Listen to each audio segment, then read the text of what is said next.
With the Citi Double Cash Card, you get 1% cash back when you buy and 1% as you pay. That's like the joy of discovering the last donut. Ooh. And it has your name on it, literally, in chocolate sprinkly things. No way. Double the love with the Citi Double Cash Card. Apply now at citi.com/doublecash. Wait, I have a very important thing to ask you guys about. What? Are you guys up on this whole Lil Pump thing? Are you guys into that? Why don't you educate your girls on what you're talking about? Okay, so like my friend is a teacher, like a high school teacher. And the other day he came over and he was like, "Do you listen to this guy, Lil Pump?" And I was like, "No." And then he started playing me the Gucci song, right? Yeah. And I was like, "What is this?" Like these lyrics are like the most offensive lyrics I've ever heard in my life. But the song is so catchy, I totally downloaded it. Such as trap music. You just define trap music right there, by the way. Right? Yeah, I was like, that's about every song out there. Is that why they call it trap music? Because it traps you like that? Go back to your show. Oh my God! Wait, I didn't even know that there was such a thing as trap music. Please, no. Like, re-rack how Han just said that. Is that why they call it trap music? Because it traps you. It traps you. All right. Anyway, on to the NBA. And Han. Yeah, I'm not. I don't need to explain. You can Google why trap music is called trap music. We don't really need to get into. I'm really ashamed, Ron, because that's a Southern music thing. That's a Southern music thing. Like, you're just doing me so much disrespect. And on that note, 3, 2, 1. Here we go.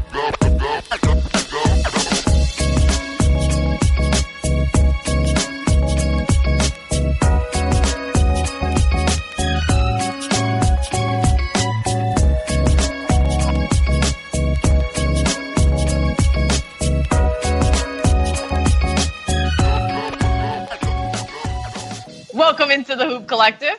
I'm Cassidy Hubbardson, NYC. And actually, I'm the only one on the East Coast right now. Because, Chanae, where are you at? You're not in the cut. You're not in the cut. I'm not in the cut. I'm dying. I'm on the West Coast. So if you notice my voice is gone, that's because we were turning up on the West Coast.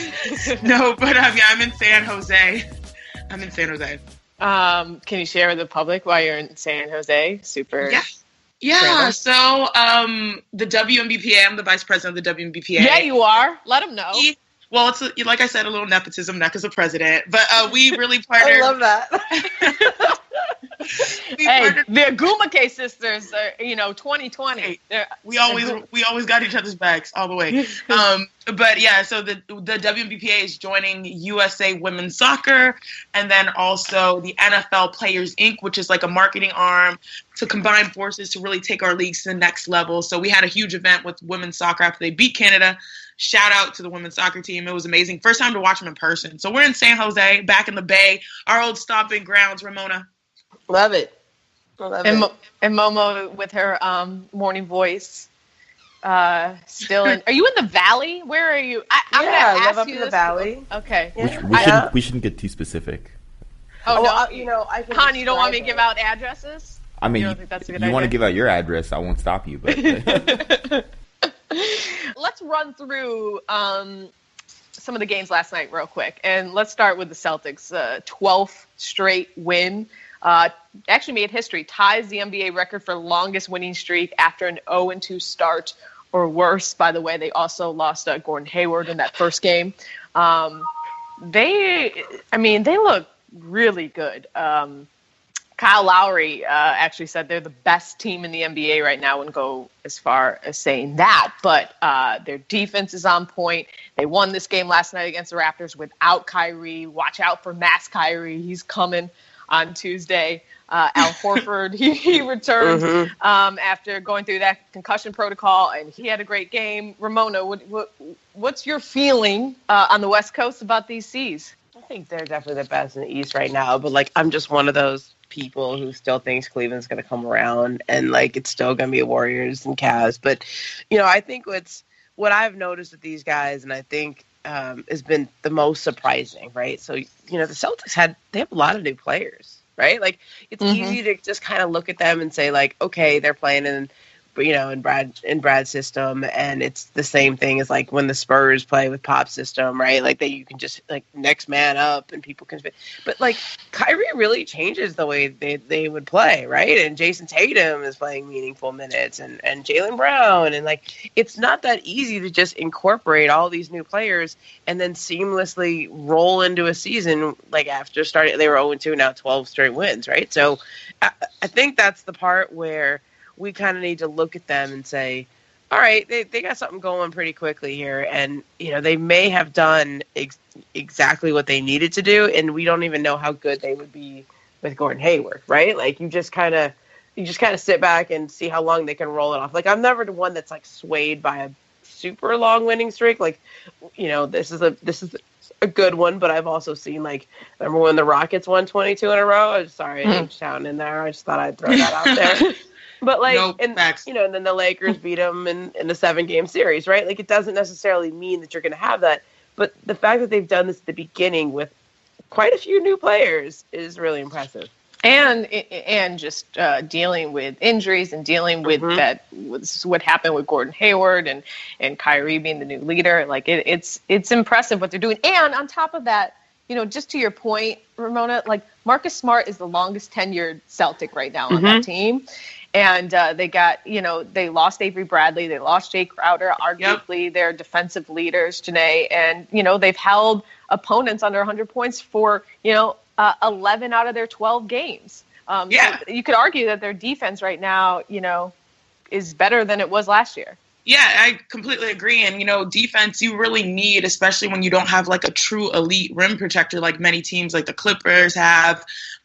Cleveland is missing one right now. Like that's when you start to realize the value of defense.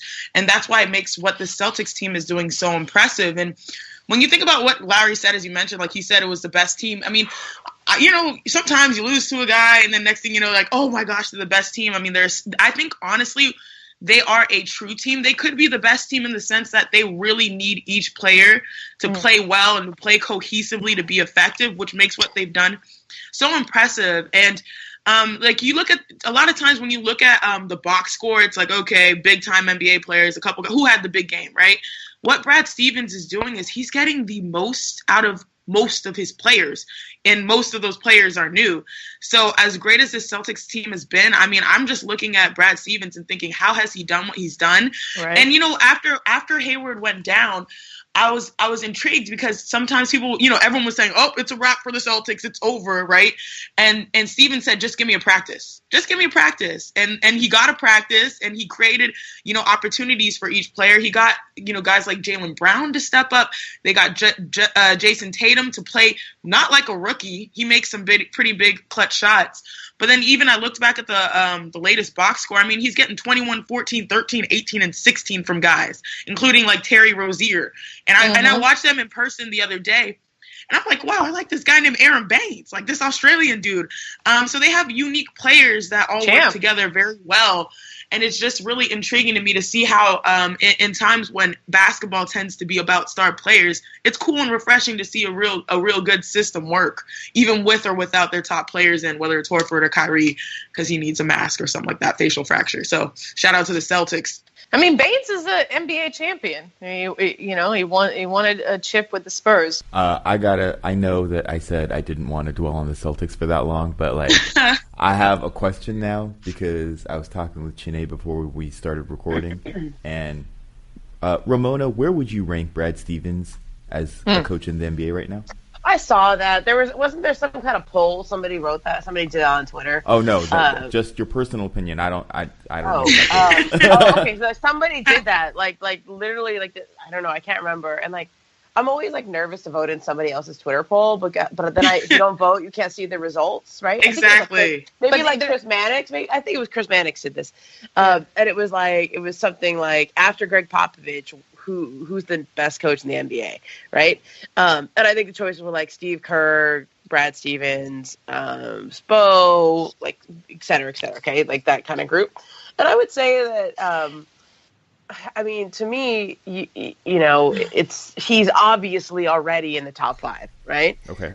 But he gets so many accolades. When people leave Boston or play Boston or whatever it is, like so many people who don't have to say he's a great coach say he's a great coach, right? So it's not like everybody's just like sucking up and saying that because he's nice or whatever. Like they clearly mean it, and none of us can appreciate what that is because we're not in that locker room, we're not we're not with that team, but that tells me a lot, right? And just in terms of like the closest I get to see of like coaching greatness right up close would be Steve Kerr, because I'm fortunate enough to be on the West Coast where I get to talk to Steve and his players all the time, and you just see those little moves that they make. And for me, there's the X's and O's part, which, I think that's a basic qualifying entree point into that top 5 NBA coach discussion.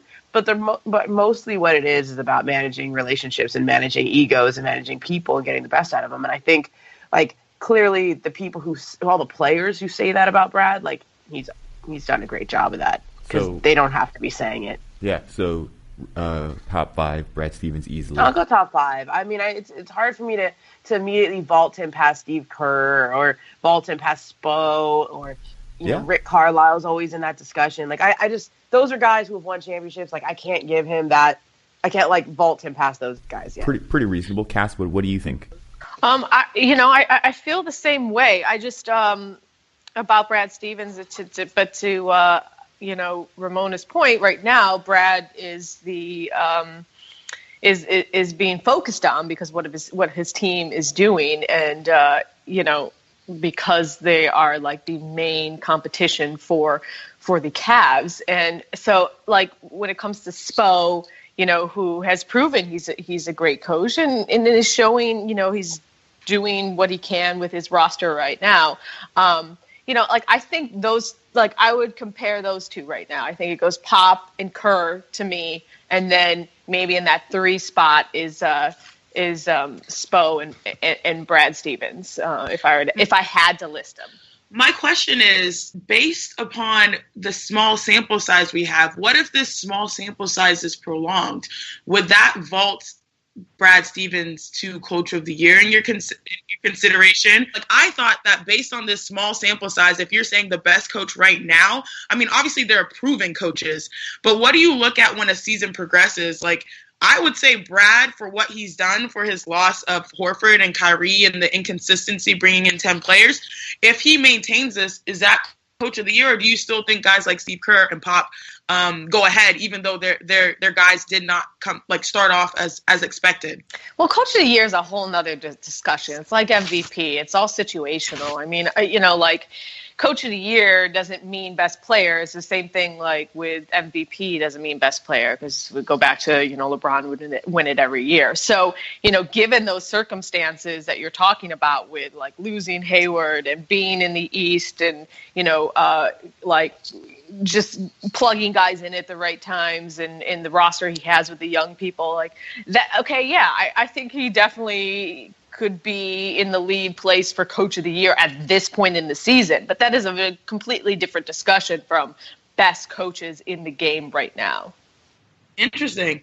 Yeah, I think that's a different discussion. Because, like, to me, Coach of the Year, MVP, all that stuff, it ends up having a lot to do with circumstances. Like, and it's like the Heisman, right? Yeah, it's like you got to have a narrative. We love that. And so, to be honest, like, because Gordon Hayward got injured in the first game of the year and because I was just reading some stat. I love Mike Adams. Like he comes up with these like amazing stats. Back-to-back. Micah. I know, but I read all his stuff, right? Like, I know. I appreciate it. So, yeah. So, I mean, like Jason Tatum is playing in more crunch time minutes than any other rookie. Like he's playing rookies. Like, I mean, now listen, Jason Tatum's not like any other rookie. Like he's super well developed game and refined, et cetera. But like, that's still impressive that you're doing that with like a rookie playing all these meaningful minutes here for you. And I think Brad definitely has the storyline if they keep this up. I always go back. I love our preseason predictions, right? Like I look at like, who did I pick as Coach of the Year again? I was like, oh yeah, I think I picked Brad Stevens as Coach of the Year like 2 years ago. So I just didn't do that again this year because I kept thinking this is the Celtics year. And I was like, I'm not going to pick Brad Stevens again. They got Gordon Hayward. He doesn't have the. You know who would be a good one? Well, I'm going to go with Quinn Snyder this year, right? Like Utah, people overachieved. they have we got left by Gordon Hayward scenario, but they actually have some players that I think could like compensate for the loss of him if they do what we think they're going to do. But so far, like the Jazz have they've been fairly underwhelming and can't score. And then now they just lost Rudy Gobert for a month. Right. So I don't know if that's going to work out. I mean, speaking of end of year awards, you guys mentioned Jason Tatum being very much developed. As far as like the rookie of the year, competition, like it's kind of hard. I feel like Ben Simmons is far and away proving he's running away rookie, with that one. But he's not really a rookie, like he went through a full year of being around the team and rehab and just being in the league. Yes, he's gonna, in my opinion right now, it's his to win, but like the rest of the rookie class, when you have like Jason Tatum's leading the way for the true rookie class, and then Dennis Smith Jr. Then you got Malik like Monk. Well, I think that like Malik and De'Aaron Fox and Kyle Kuzma, Donovan Mitchell. Yeah, Kyle Donovan Kuzma Mitchell is in that next grouping. But this draft class already looks special. Anyways, I just want to do a side note there.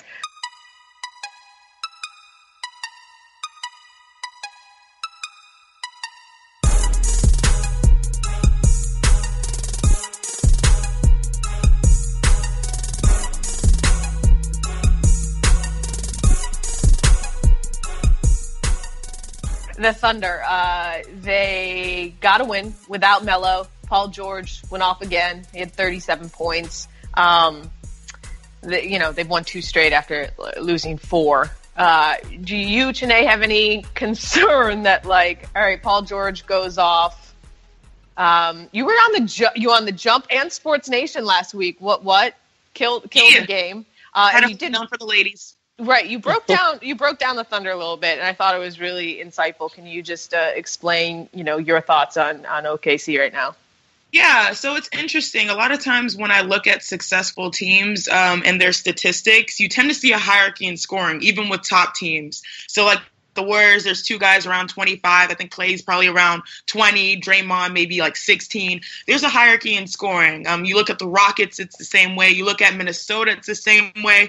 And with the Thunder, you see the big OK 3 at 20 points per game. So reading into that shows me, okay, these guys are out getting their own, right? They all are taking scoring deficits compared to the previous seasons they've had, which means they're trying to play team ball. But at the end of the day, they're missing an identity, right? There's nobody that's head and shoulders ahead of the other person, which pretty much statistically shows me that, hey, this is the guy the team considers the go-to. And Ramona, you pointed last time that they've been looking for somebody to go to in the clutch, right? And to me, looking at that 20-20-20 average, you don't really know who that person is.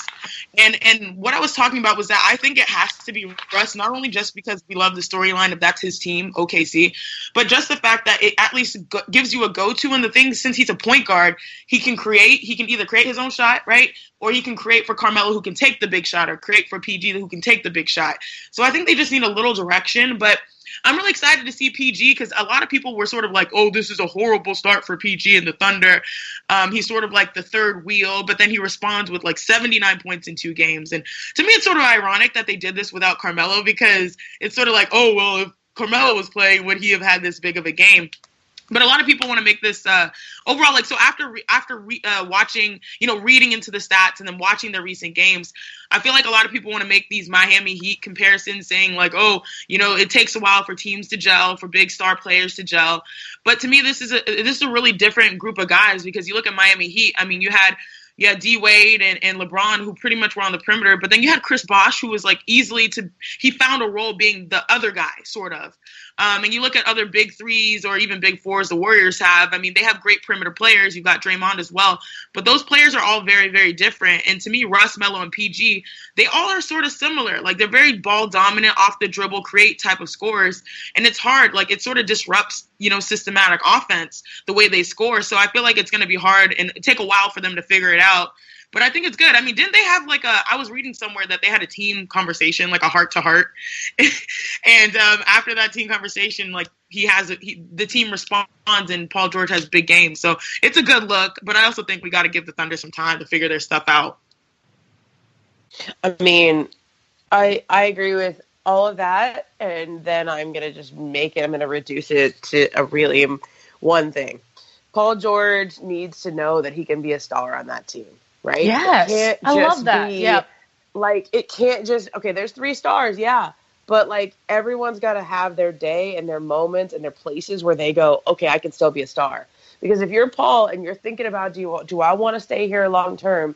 Do I want to play next to Russ? And who knows how long Melo will be a part of this? But I he's under contract for the next position, 2 years. Momo.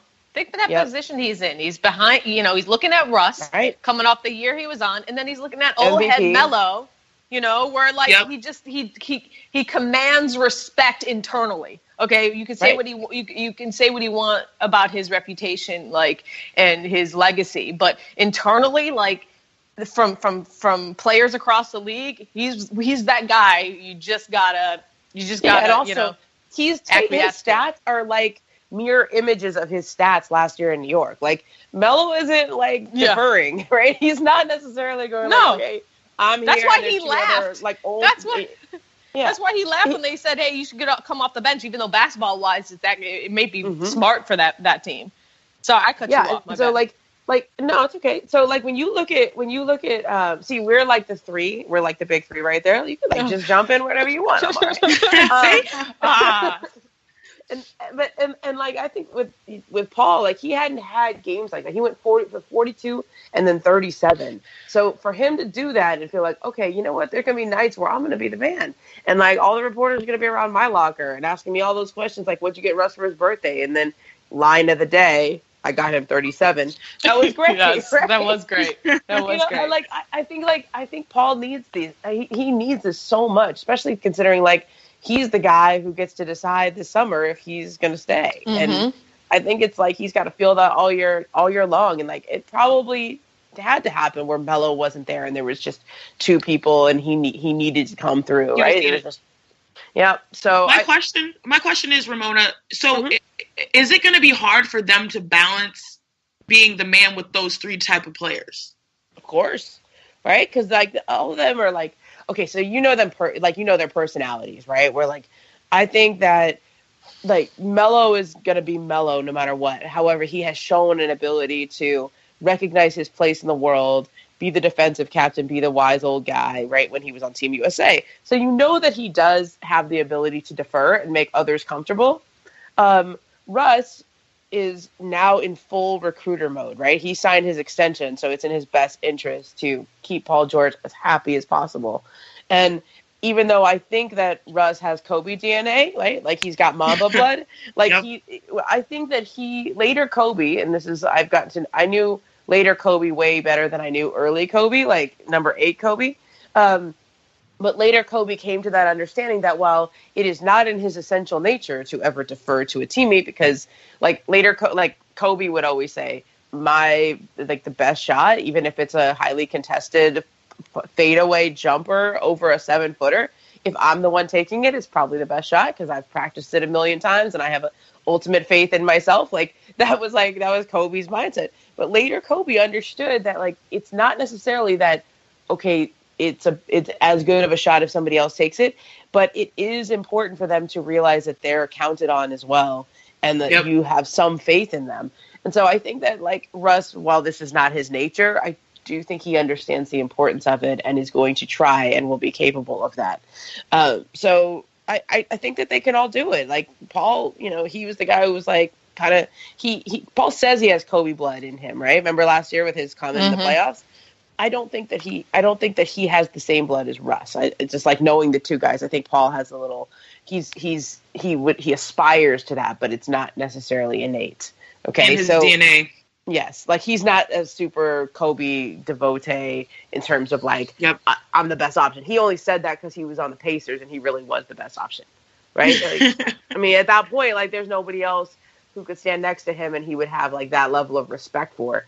And I think like now he looks around and there's like 2 dudes he respects. So like I don't think they're going to have a problem. I just think the question is really, do they have enough depth and can they play good enough defense? Like, if they buy in and they all play defense like they can, I still think that team's going to be very deep in the playoffs. The more I think about the Thunder compared to any other big three, like the personalities, to your point, it's just like a fascinating social experiment because they're all very different. And in kind of like different places in their careers and their story and their narratives, their personal narratives. Very unique.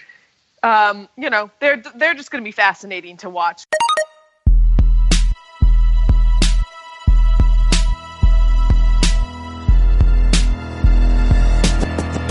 Hey, you know what I hate? What do you hate? I hate cooking.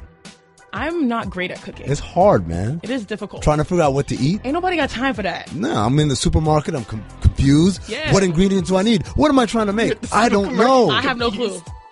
You know what helps? Tell me. Sunbasket. Oh, man. They make it so easy. You know, I play for the Connecticut Sun and I love food, so this is a match made in heaven. You make baskets, too. Yeah, I make baskets, too. Go. It's just a marriage. See, there you go. It makes it easy to stick to your healthy habits and cook delicious meals at home. I read that off the sheet. You know what? I heard that you can even pick from 12 weekly recipes, and they deliver organic and clean. That's a mic drop right there. Right to your door. What more do you need? 12 weekly ones. There's only 7 days in the week. There's only 7 days in one week. Right? And you can figure it out, but right? I'm a big girl, so I need a couple extra recipes. No, everything is pre-measured and easy to prep. You can get a healthy, delicious meal on the table in about 30 minutes.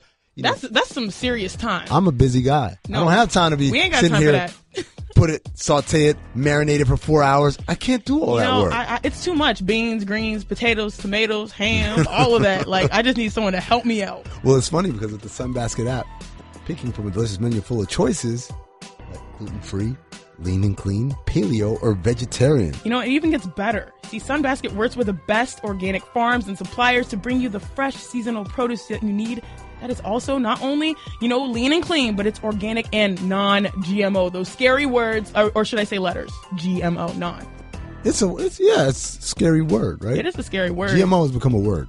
I don't care what you say. But, all I know is I don't have to go to the grocery store anymore. Nope. I don't have to be confused walking up the aisles. Not today. Trying to figure out where can I find this one ingredient.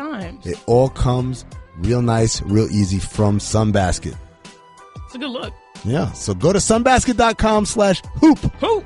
Just one hoop. Today to learn more and get $35 off your first order. That's major. That's a sunbasket.com/hoop for $35 off. Sunbasket.com/hoop, baby. Actually, just hoop. No, minus the baby.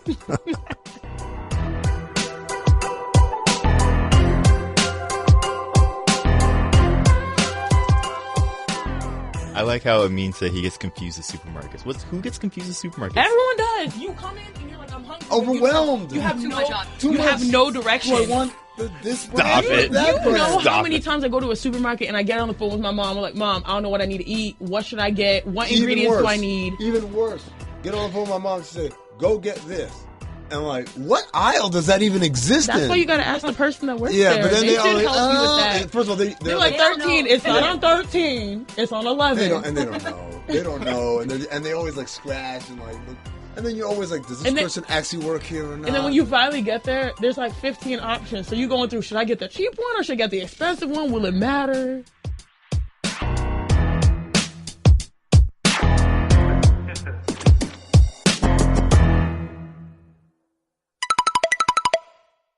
Another team that's going to have to, work on how they're going to play together, the Rockets. And because, we still haven't seen CP3. Harden, he's been killing it this year.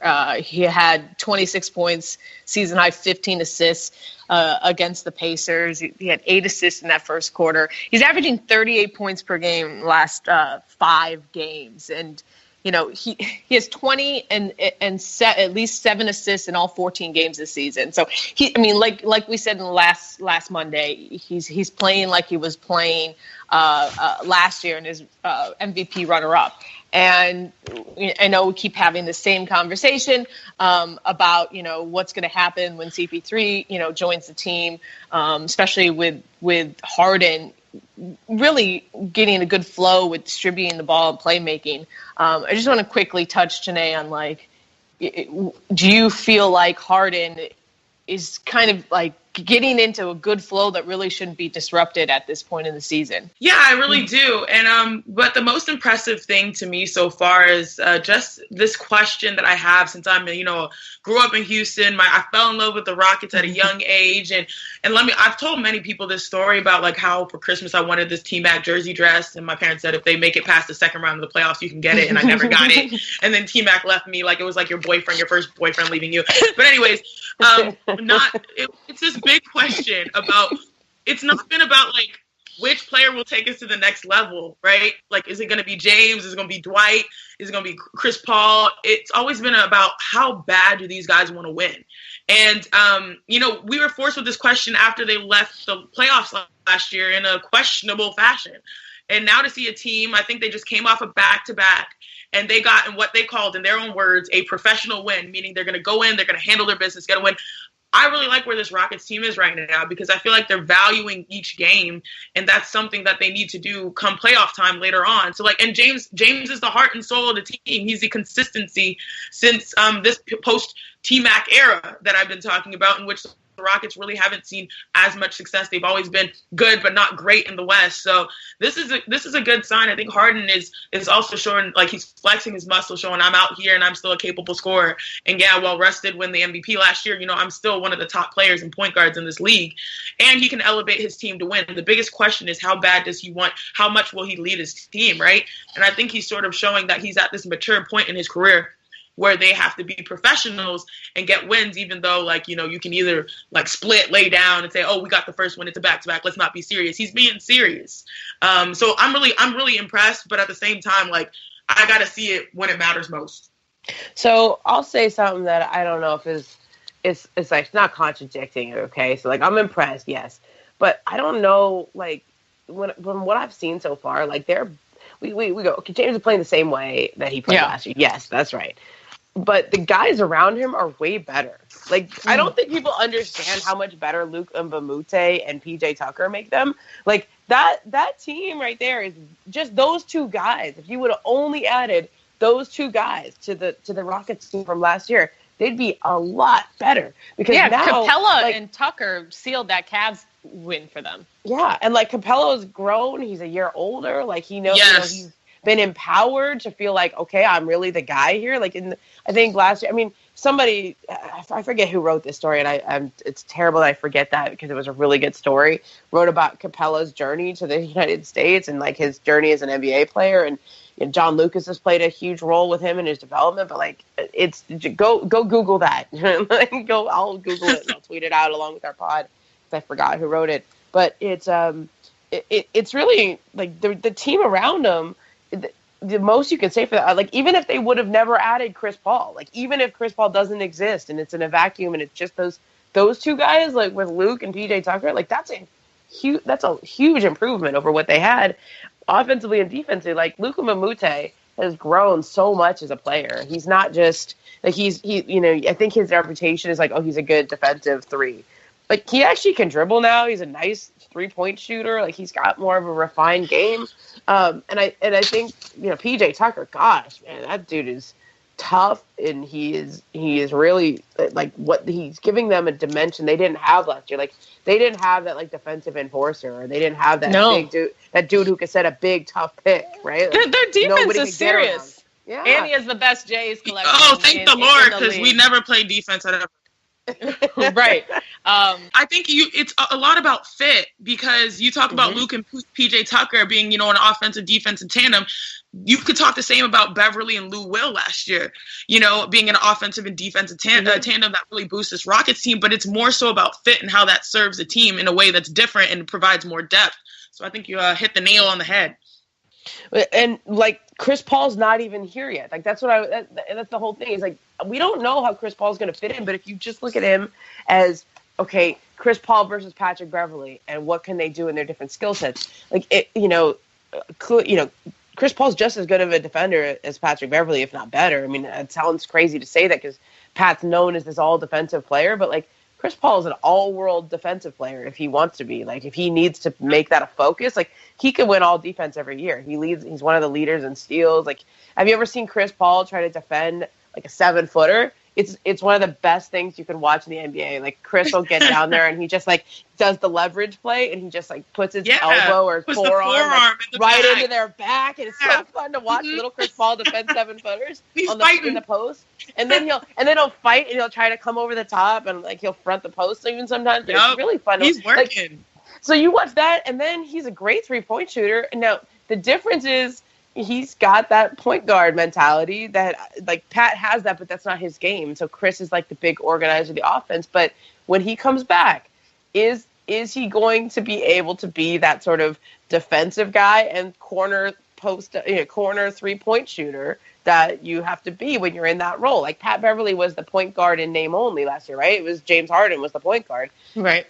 Is Chris going to play that role, or are they just going to separate their minutes like they had, like the original plan was going to be? And like, I think from what I've seen so far, like even though James doesn't have the same narrative, right? He's not going to have the MVP narrative this year because he went and got help. So that doesn't fit with your MVP story. But like he's having just as good of a year as he did last year, but he's just got a lot more around him. I do want to just put a bow on our wrap from Sunday night's games. Final shout out to the Pistons. The Detroit Pistons are 10-3. People come out to that arena, by the way. People need to sit in the seats. Yeah. Like, what was that about? I don't know. It's hard for me to watch that. Like, where are you people? Where's Detroit? Yeah, I guess it's our part of our job to let people know. Yes, go to the game. The Pistons in downtown now. It's not in Auburn Hills. It's in downtown. You got to go past 8 Mile and keep going. I mean, that's unbelievable. You've been waiting for years for the Pistons to be good. They have a brand new, beautiful arena, and people aren't showing up. I'm excited. I got a game with them on December 8th when they have the Warriors in town. So, wait, where's that game though? Are you going to Detroit? The D? Yeah, okay, good. Going to Detroit. So hopefully people will show up for that. I mean, it's the Warriors. If you're not showing up to watch the Warriors, then you're doing everything wrong with your life.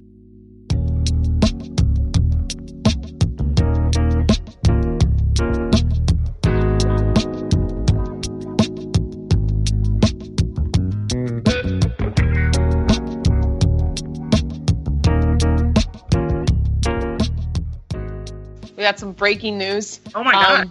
I'm nervous. Yep. LeBron James has confirmed that he was taking a shot at Phil Jackson, but he was not taking a shot at Frank Ntilikina. Okay, hold on. Ntilikina. Frank Ntilikina. No, Ntilikina. No, I heard it's Ntilikina. It's Ntilikina. Okay, ask the African, exactly. It's a silent T? Oh, no, I learned it wrong. Oh, man. Yes, I heard it's Ntilikina. Damn. We're going to get it. I mean, we're going to get it. Did you guys see that sound for Giannis Antetokounmpo or Giannis Antetokounmpo? He basically says his own name several different ways. So I do the same. Nigerian. We're basically you do what? Okay, what's the two pronunciations of your name? Well, to my Nigerians, I'm Chinenye Ogwumike, but then to non-Nigerians, I'm Chinenye Ogwumike. Wait, can I hear the first one again? Can I hear that again? Chinenye Ogwumike. That's my real African name. Chinenye Joinena Ogwumike. But then to you people, I'm Chinenye. Hey, I just want you to go on, next time you're on Sports Nation, you make sure you say it both ways. Because, I'm going to come even in my full African attire next time on there. And just hold it down for Ntilikina, for the Antetokounmpos. See, but maybe you can give us a little more insight on that because, the sound, and Han, if you can get it, the sound was just awesome. It just kind of like represented Giannis. He basically was just like, hey, whatever you got when it comes to my name, just say because we've heard it butchered, murdered, sliced and diced. We're just numb. We're just like, just say what you can. Do your best effort. It's all good. In the Nigerian way, you gotta say with a D, so it's Antetokounmpo. But in the Greek way, you say with the NT, like Antetokounmpo. So I changed it myself. Like, I don't think there is a way you gotta say the last name. Whatever you got, just say. It's Giannis Antetokounmpo. Oh man, okay. So back to Frank Ntilikina or Ntilikina, whatever. The French Prince. French Prince. There, Yeah. that's it. That's the best nickname ever. Or the French Yeah, Not Eyes. ever, but in a while. Okay. People, he has. You know what? The Knicks are cornering the market for multiple nicknames because, Oh, yes. Knicks Twitter is saying the French Eyes, French Prince. There was one other name for him. They were doing. They're all about this kid. Even though LeBron James says that Dennis Smith Jr. should be a Knick. He admits it was direct shade at Phil Jackson. The Knicks, teammates of Frank came out and basically were defending Ntilikina. So two things are important, Cass. Yeah. In this whole beef, right? I do believe that he wasn't taking a shot at Frank. Like, I really think that he was more complimenting Dennis Smith Jr. and taking a shot at Phil. But those two things are really important because, like what I said before about Brad Stevens and the Cell Connect, like when players in the leagues just volunteer things and you don't really even ask them, like he has no reason to do that. Like Dennis Smith Jr., he's not a clutch sports guy, right? Like every once in a while when like LeBron will just like randomly compliment somebody, you're like, oh yeah, that's right, he's a clutch sports guy, right? Like his agency represents. Yeah, happy G-Day shout out to DeJounte Murray. Right? So you're just like, okay.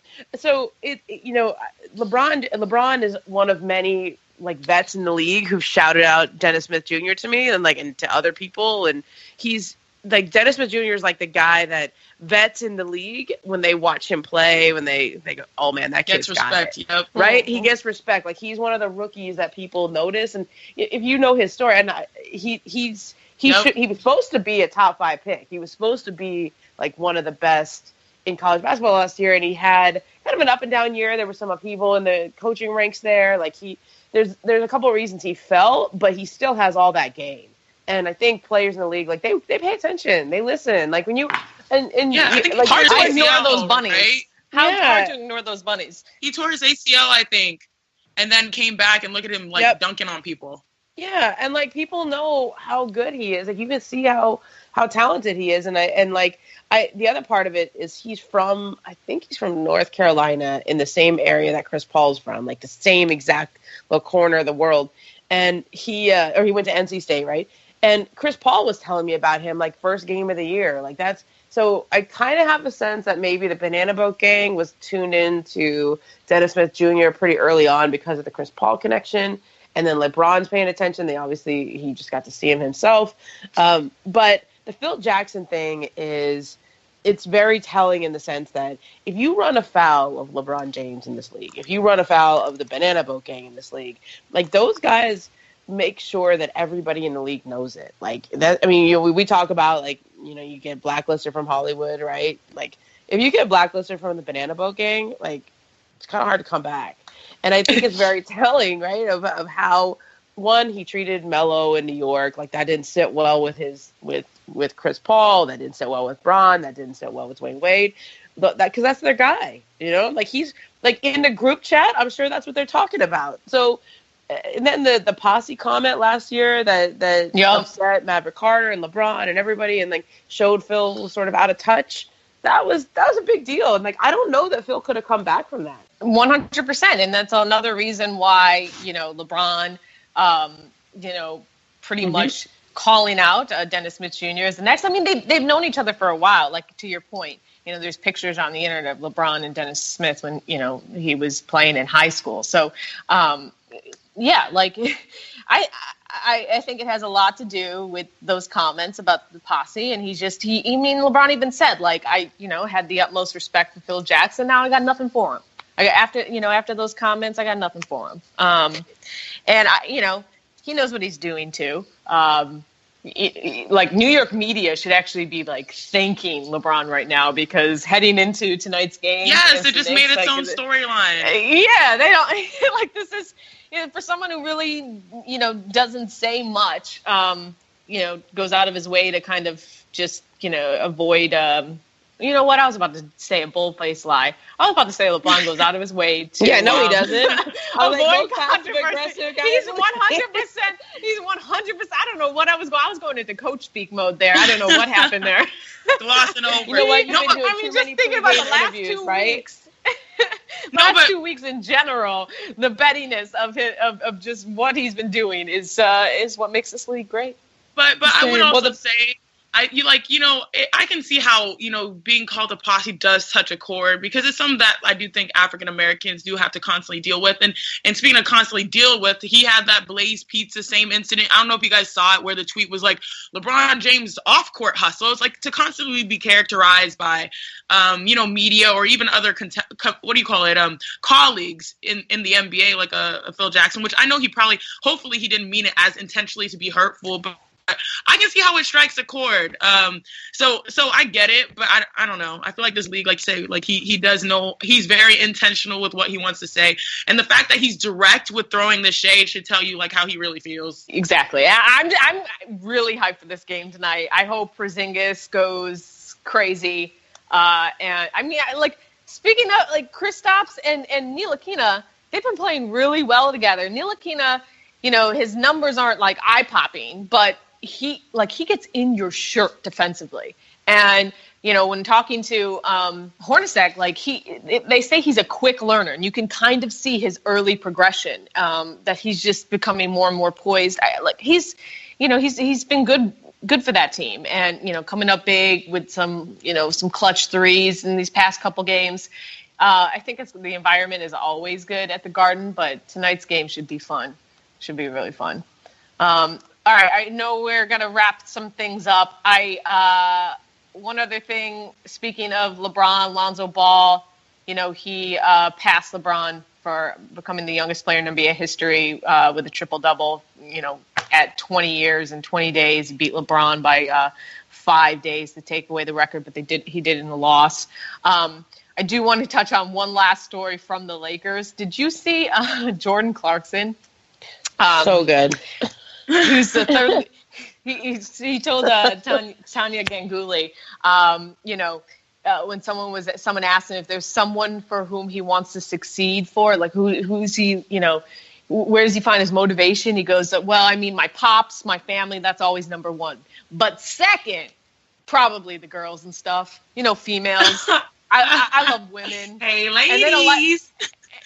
And they don't like you when you're down. So that's his number 2 motivation. I cannot. I can. I can go for that one. You're gonna sit this one out, Janae? Come on. Yeah. No, that's just too much. Like, bruh, come on now. So good. It's so it's so on the nose. Like I love that he just admitted that he said that out loud. Like, I mean, it's also that's like the basketball version of like chicks dig the long ball. Like that's just so. I mean, it's so. And the thing is, if you really are a ladies' man, you don't have to talk about it, right? Like you don't have to. That's exactly what I was going to say. I don't know. I mean, you're gonna be all right. You're gonna be all right. He's a 25-year-old man. That's that. He's young he's and fully he in just it. said what was right was in his head.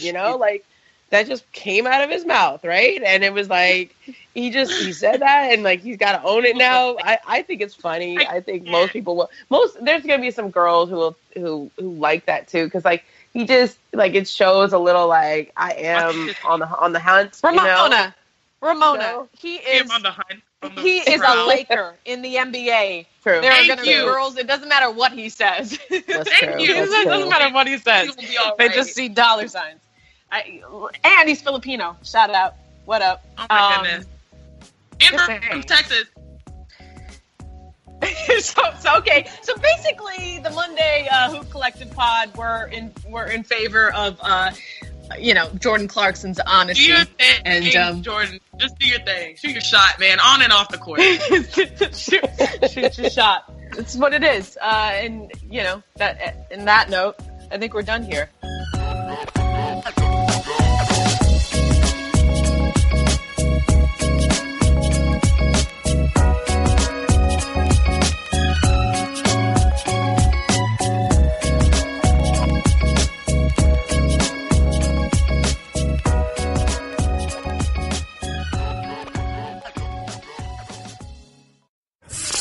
Hey girl, have you done something new with your scales? Using new moisturizer? Nice. It really brings out the hazel in your eyes. Oh, hold on. Are you using whitening strips too? Your fangs look good, girl. Really good. A really charming snake charmer? Surprising. What's not surprising? How much you could save by switching to Geico. Wait, what? Have you been doing Pilates too? Geico. 15 minutes could save you 15% or more.